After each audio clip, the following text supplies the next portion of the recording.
Are you like me and you love the convenience of ordering out, but between the inflated prices and tips and the less than healthy menu options, it really makes you think twice before ordering, right? Well, Gobble's here to help busy people like us enjoy healthier home cooking without the hassle. Instead of meal prepping and shopping, you just customize your weekly menu, get your delivery, and spend as little as 15 minutes to serve a delicious homemade dinner any night of the week. And this week, I made chicken fettuccine that was simply divine. And both Julie and I made it at the same time. I know, we're so cute. And we could not stop raving about how delicious it was. It was so easy to whip up in less than 15 minutes, and everything I needed was already in the box. For our wonderful listeners, we have a special deal to help you get started for less. See what a difference Gobble will make for your household. Right now, they're offering our listeners a fantastic limited time deal. Get $120 off across 4 boxes, plus free shipping and free cookies. The cookies are so good. Go to gobble.com/dateable podcast. That's GOBBLE.com/DATEABLE podcast today. This offer is not available on their home site, so don't miss out. I have a confession. I used to have a really good sense of style that somehow went out the window because it just was so hard to make time to go shopping. And even doing online shopping and returns, it seriously stresses me out. And that's why I love Armoire, because it lets me rent high quality designer clothing for every occasion and regain my sense of style. Whether you're planning your outfit for a date night, packing for a conference, or in need of a gown for a black tie event, you will be the best dressed person in a room without ever having to brave a fitting room with fluorescent lights, which is my literal nightmare. What I love about Armoire is that the more I rent, the more on point the suggestions get, and Armoire starts to know my style and what will fit well. Right now, our listeners can give Armoire a try and get up to 50% off their first month. That's up to $125 off. Just visit armoire.style/dateable. That's armoire.style, ARMOIRE.style/dateable to get up to 50% off your first month and never worry about what to wear again. Try Armoire today.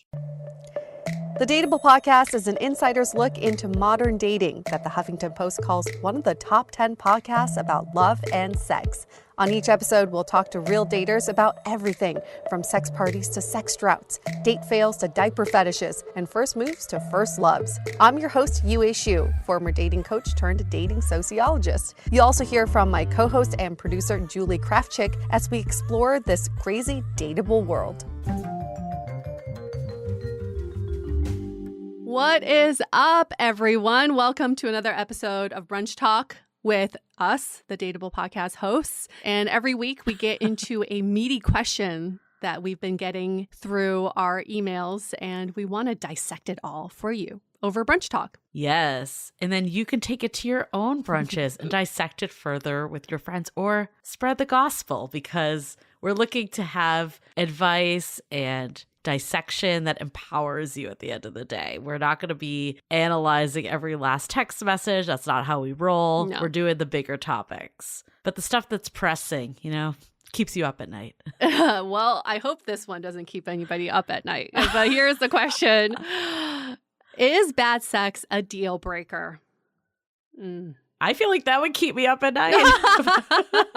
Well, it's definitely not the sex that's keeping you up at night. That's for Nope, sure. that's not what's keeping you up, but thinking about it. Whew. And the context of this question is, this is very early stages of dating. They've had sex a few times. They have fun on their dates, but the sex is just not good. What do you do? I feel like sex is important. It definitely is into a relationship. It's not everything by all means, but it is a factor that, should be good, right? That being said, I feel like people shouldn't get alarmed right away if it's not good. I've definitely been there before where it gets much better over time, and especially it depends how many dates they've had too, but it's totally natural to be nervous the first couple times when you're having sex. So I guess the question here, maybe to reframe it, is how bad are we talking? Yeah.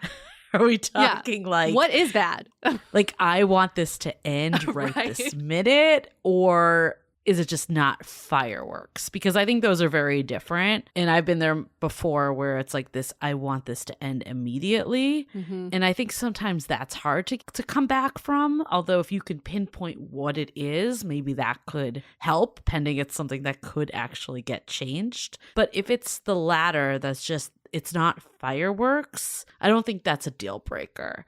It's funny because sex is like the one thing that we don't talk about with partners. And especially early on, it can come off very critical or, insulting even if you share that it's not good. But I think just learning more about what turns them on, what their sex style is. It's all about how you phrase it. Not that there's a problem with your sex life, but opening up a conversation of what would make it even better. I think that can be a path that can help. Also, maybe even just trying it more and getting more comfortable. Do you remember that episode of Sex and the City when Carrie was really into that? Was it Burger? Burger, yes. They were so into each other emotionally, and then they had sex and it was crickets because it was just so boring at that. Right? I can understand how that could happen. Like we've seen it during the pandemic. You have this virtual relationship with someone, you're very emotionally connected, and then the physical is just not there once you meet. I also agree. I don't think it's a deal breaker. I do think from my experience, bad sex comes from not talking about sex. And if two people aren't talking about it, then it's just going to stay the way it is. I think there's something really beautiful about asking your partner, what do you like? What turns you on? What has been your sexual experience in the past? Like talk openly about it so that when you're in the middle of doing it, you don't feel like you are blocked from saying something because sex is also a form of communication. Yeah, I mean, even just using the Carrie and Burger example. Remember she went and tried to buy all these sexy outfits and shoes. She got wasted, hoping that would help.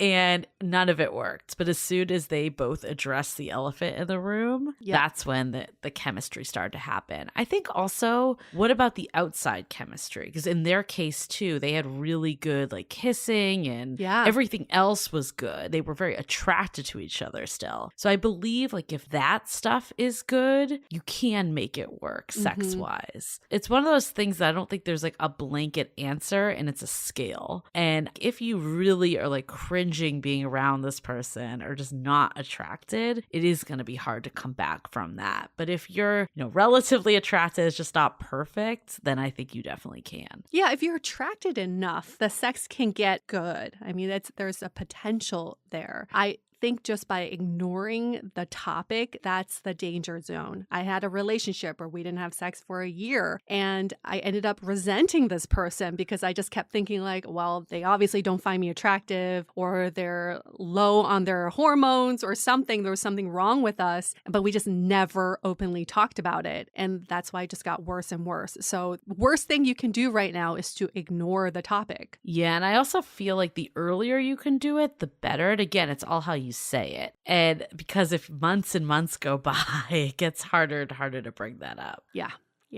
Sex is such an interesting topic. It really is. What you might think is bad could also be good for someone else just based on their sexual history. So that's why it's like so important to talk about it because maybe they're like, this is the bomb. Like, this is the best sex of my life. It's so weird how as society we're told that we shouldn't talk about sex. I know, ever. And there is this feeling like you're going to make someone feel that they're unattractive or they're not good at sex. And yeah, like I don't think it needs to be that way if it's done in a collaborative way of how can we make this better for the two of us. It kind of reminds me of the episode we did a while back with the sex journal. And, this advice goes even if you're having amazing sex, like they were having great sex, but they wanted to improve their sex lives. And it was coming from a place of how can we make this better together? Yeah, because it is a form of communication. If you're going to work on all the other avenues of a relationship, you can't forget about the physical part of it too. And that's why I think remember that time I met someone who hadn't had sex with her husband in like 6 years? Remember that? Yeah. They've been married for 8 years, hadn't had sex in 6 years. And she's like, it's fine. Every other part of our relationship is fine. It's fine. No. That's not how you want to describe your relationship. No. It's fine. No. No. I think I've heard before that sex is a barometer for the relationship. relationship. Yeah. And while I don't think sex is everything, I do kind of agree with that statement, because I do think it shows, like, if you're not having sex, what are the reasons that are a little deeper? There's always a deeper reason. It's not just sex. It's either, feel comfortable with each other, or, there's something going on for one of you individually, some insecurity or something that's happening. But, there are people that are asexual that have healthy relationships. So again, I never want to say that it's everything, but it really depends on your views on sex, how important it is. And then talking about that to your partner, because it's like everything else. It's a compatibility area. Yeah. I don't think bad sex in the beginning is a bad thing. It just means that you have things to work on. I found it kind of strange when people say they love one-night stands, because I think one-night stands have been the worst sex of my life. Oh, definitely. Right? Because you don't know each other. You don't know each other's bodies. You don't know what turns each other on. And if it happens to be good sex, that was just good luck. That's it. Doesn't mean you did anything right. So it just takes time. And I think that's the exciting part of like initial early stages of dating, is that you can explore what makes each other tick. And like your sex life can just get better from there. Yeah. I know there's been people that I've dated that it wasn't fireworks from day one, but I did have an overall attraction to them, and it did get better over time. In some cases became amazing over time. Yeah. But then there was one case I'm thinking about that was just horrible, and I wanted to get out of there immediately. I wanted it to end. I gave it one more chance. Like, I went on one more date after, because I feel like on paper he was good. Like, it was good on paper type of person, but there was a chemistry and connection that was just lacking. So it went deeper than just sex, I think, is the result of it, right? Yeah. And I remember I gave it one more chance. We went on a date for dinner, and he was about to go away to Europe for 6 weeks. And he was like, okay, do you want to go back to my house? Ooh. And I just did not want to. And I remember I was in school at the time. Like, I was in night school for design. Oh my gosh. And I just remember being like, I have homework I need to do. And he was like, really? But I'm like, that is a sign that you'd prefer to do your homework over having sex. That's a really bad sign. So I do think there's sometimes, like, I would also listen to your own body too. Yeah. So try to get out of your head a little with this and listen to your body. If your body is like clenching and like cramping up because you do not want this person to touch you, that's very different than still feeling open to explore with them. Yeah, your body does not lie at all. It knows. Your head will. Yes, your head will say good on paper, checks all the boxes, seems like a nice person, but your body is like, no, I don't want to do this. And you have to really listen to every part of your body to hear that. I also don't love that society pressures us to perform when it comes to sex. It's almost like you got to be really good in bed for someone to talk about you during brunch. You want to be good or enough. really bad in bed, either way. You want to be really good or really bad for brunch talk. And I think that's really unfortunate, because we're not porn stars, and it's not one size fits all. The way someone performs with someone else is different than they do it with you. So get rid of that pressure to like be bomb in bed, because that's not always the case. That's a really good point too, is, your own expectations. Yeah. And a lot of times, if it's not fireworks on day one, it's because we expect it will. And especially if the chemistry is really hot. I mean, going back to the Burger and Carrie example, she was expecting it to be incredible because they like closed down restaurants, making out all night and all the works, right? So I think sometimes those times can fall short because there's so much expectation that goes with it. Oh, that's so true. It's bringing me back to that 3-week fling I had, because this was in San Francisco. We were like, before we even had sex, we just had crazy physical chemistry. And the week leading up to us having sex, we were like, oh my God, this is going to be so great. It's going to be fireworks. And he's like, I bet you're kinky. And I'm like, I bet you're kinky. And we had the most vanilla sex ever. And when we were done, he was like, that's not what I expected. And I was like, no, not me Oh. neither. So then we took some Molly, and then it was better, obviously. And then when we're sober again, it ended so fast. We were like, this is like a fairy tale we're trying to act out. And it was just so boring. Wait, so was that the demise of the relationship, or was Yes. there other reasons? Oh, no. So bad sex was the demise in your situation. I mean, obviously it was it was a nuanced situation. It was that plus the fact that he was like not what I wanted. So it's okay, bad sex. so there's always a deeper reason. There's always a deeper reason. The bad sex and the bad match were, the combination. But I was like, at least I'll get really good sex out of this. No, it was not. Nope. I love that he acknowledged it too. He's like, that's not what I expected. But I think that's actually why one night stands could be better sometimes, because you have no expectation going in. Yeah. You're like, I may never see this person again. I don't know. I don't have any built up preconceptions about them that's telling me that this is going to be incredible. None of that exists, which is actually kind of beautiful in a way if you can bring that to people that you're actually dating and start to develop feelings for. Just have low expectations.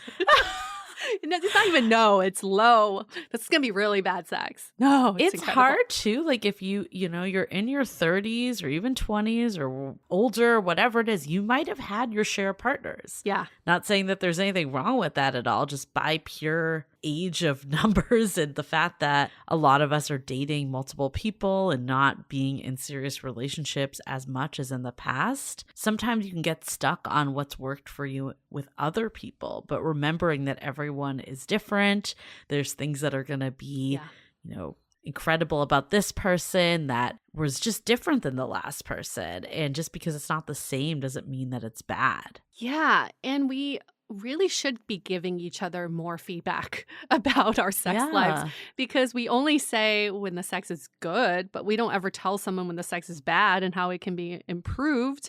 So we need to pay it forward, because that's why you're getting the bad sex right now. It was probably because nobody told them that this is bad sex. They probably thought it was incredible this whole time. There was another Sex of the City episode where the guy thought that he gave every girl an orgasm, and Miranda was like, nope.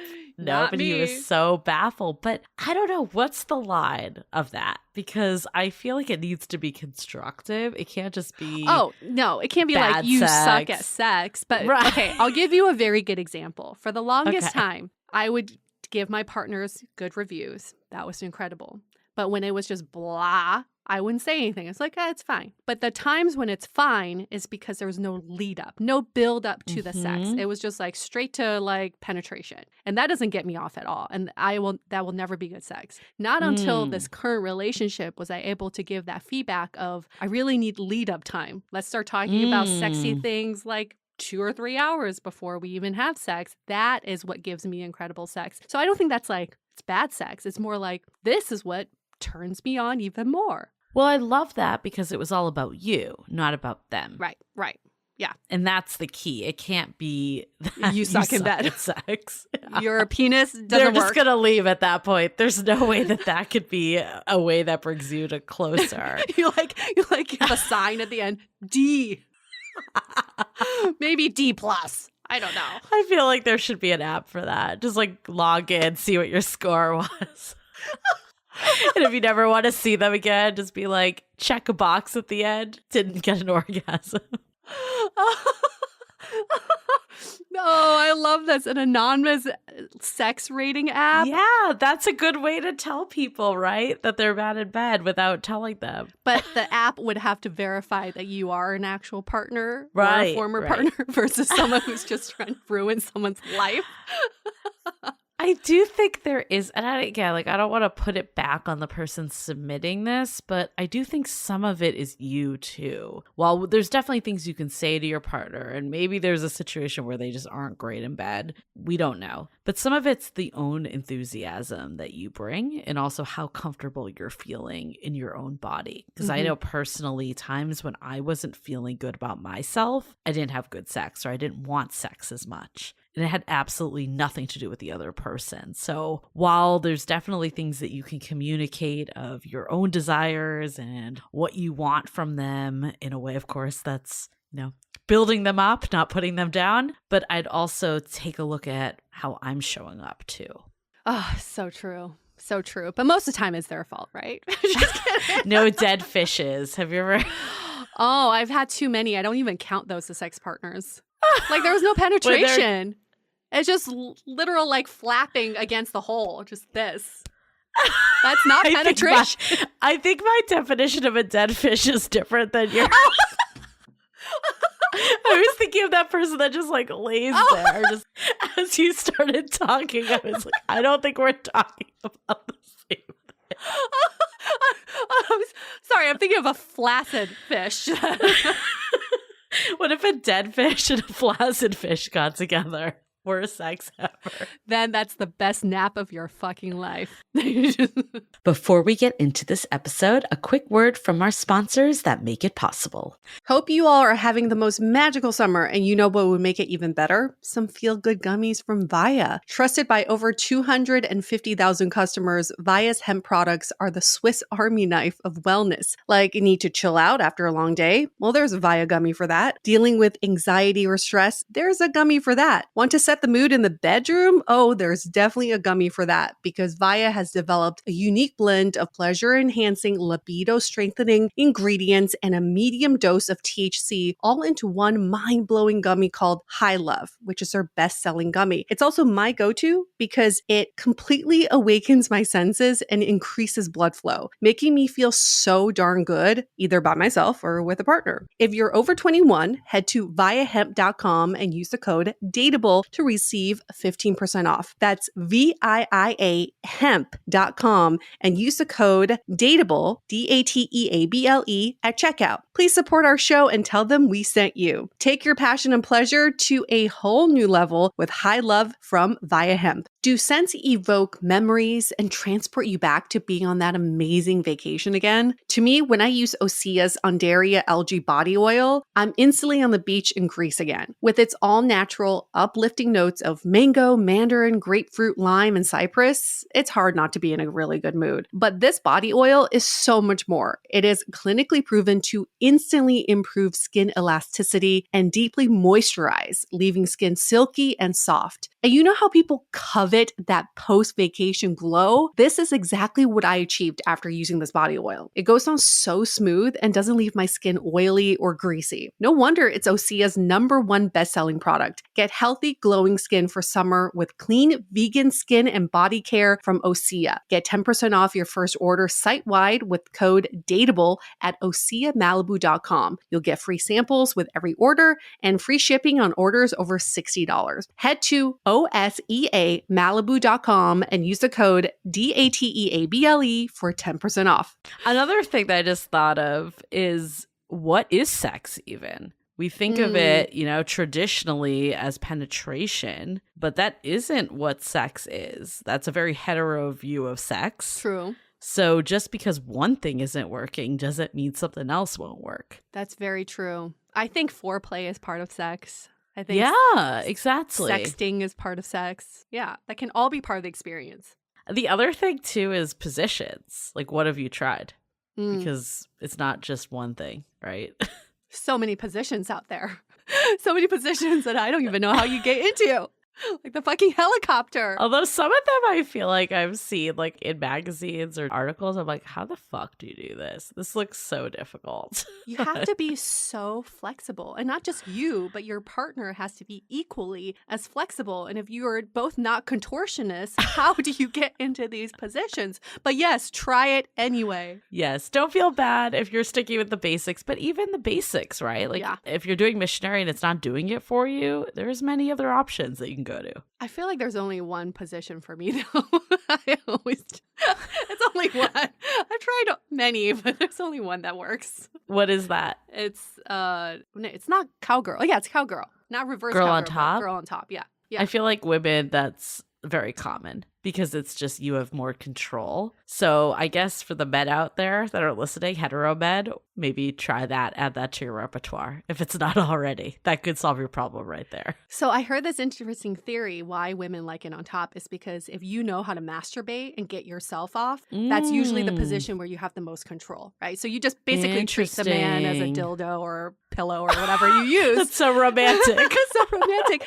But I like this because I'm going to bring it back to Taylor Tomlinson again. You have to watch the special, Julie. It's so funny. I saw it live for a special. Wait, Yeah. which one? The most recent one? Yeah, like I saw it in San Francisco. You did? We went to the actual show. Yeah. I thought she was so spot She's on hilarious. with the sex thing when she's like, if your first orgasm is with someone else, that's like if a realtor is showing your own house, you know? Like, you feel ripped off. Oh, here you have a second bedroom. I didn't know I had a second bedroom, you know? So she's like, when you get off with yourself first, then you'll know how to get off with other people. I like that point a lot. I like it. In our Facebook group, there was a question about sex, and one of the responses, Janice, our moderator, posted about, she's like, I don't love doing challenges, but what if you did a 30-day challenge, like sex challenge? And I actually went and looked it up this morning because I was curious. And I feel like it's actually something I might want to try, even though I have no qualms about our sex life. I think it's just good. It basically like pushed you to try different things or to, maybe there's a day that was a different form of sex, or there was so many different aspects of it that just got you thinking in different ways about what sex and connection meant. So I feel like even if you're not like in the situation where you're trying to make something better, it still could always be a good way to make something good even better. Yeah, think outside the bed, I guess. One of them was like have sex not in your bed because sometimes you just fall into patterns and it's the same thing every time. Yeah, I mean, we always have the best sex when we're on vacation because it's different. Yeah, different environment. And you feel a little bit different. It just feels novel. But at home, it's very easy to be complacent when it comes to sex. Another piece, like maybe it's the environment too. Like what if your person you're dating just has a really shitty, uncomfortable bed? True. Like maybe it actually isn't their sex ability. There could be little tweaks that you make that make it a lot better. I believe that. I believe that. My little studio in New York, I could only fit a futon in there. Okay. You know how futons work? There's a big dip in the middle. Okay. And it was a full-size futon. It was not very big, but it was the ultimate test of how creative someone could be. Yeah. Everyone's like, Yue is the worst in bed. Oh, wait, it's just her futon. I don't know how many knees I bruised on that dip in the middle. God. But I ended up selling that futon. TMI. I ended up selling that futon to this guy. This like young, good-looking 20-some-year-old guy. He's like, thanks so much. And I was like, take good care of this futon. Oh my God. There's so many things that are wrong with that story. I don't even know where to start. I hope he's having really good sex, though. I mean, I feel like you're like, oh, it's really coincidental that they always want me to go to their place. It's so weird that they always want to do a standing up. Though, there is also a side of it. The more we talk, the more I keep thinking about things. But I feel like when I'm not super comfortable with someone at the beginning stages, I prefer to be on my own turf. Totally. So maybe some of it is just switching it up to your place versus theirs and seeing if it makes a difference for both of you. Because, if you're at your house, they could be nervous and not performing as well because of that. It's very true. Yeah. Think of it as an opportunity to experiment. It's not a deal breaker. It's an opportunity. Just don't fuck it up. There's some things that I think there's universally things that you just should not do in bed or after you have sex with someone. One example is don't send them a text saying, I miss your Chinese pussy. Just I don't know, just one of those things I just don't think that works ever. I hate that story, but I love it at the same time just because it's horrible in the way you tell it, but it's horrible. I don't know why anyone would ever think that was a good text to send ever. That does not make me wet at all. In fact, it dries me up right away and I will ghost the fuck out of you. Bye. Was that someone that you slept with on the futon? Yes, it was. It was. He deserved that. He deserved that crack in the middle. Oh. Okay. Lessons learned. You can save bad sex, but also look at it on the scale and don't force things that can't work either. Yeah. Don't think of it as bad sex. Think of it as sex with potential. Yes. Yep. And you're good. And if you're really not feeling that person, set them free and let them have good sex on a futon with someone else. Oh, pay it forward, everyone. Well, we paid it forward with this episode of Brunch Talk. We'll be back next week with another meaty, juicy, commonly asked question. But until then, enjoy your brunch. Enjoy. The Dateable Podcast is part of the Frolic Podcast Network. Find more podcasts you'll love at frolic.media/podcasts. Want to continue the conversation? First, follow us on Instagram, Facebook, and Twitter with the handle @Dateable Podcast. Tag us in any post with the hashtag StayDateable, and trust us, we look at all of those posts. Then head over to our website, dateablepodcast.com. There you'll find all the episodes as well as articles, videos, and our coaching service with vetted industry experts. You can also find our premium Why series where we dissect, analyze, and offer solutions to some of the most common dating conundrums. We're also downloadable for free on Spotify, Apple Podcasts, Google Play, Overcast, Stitcher Radio, and other podcast platforms. Your feedback is valuable to us, so don't forget to leave us a review. And most importantly, remember to stay dateable.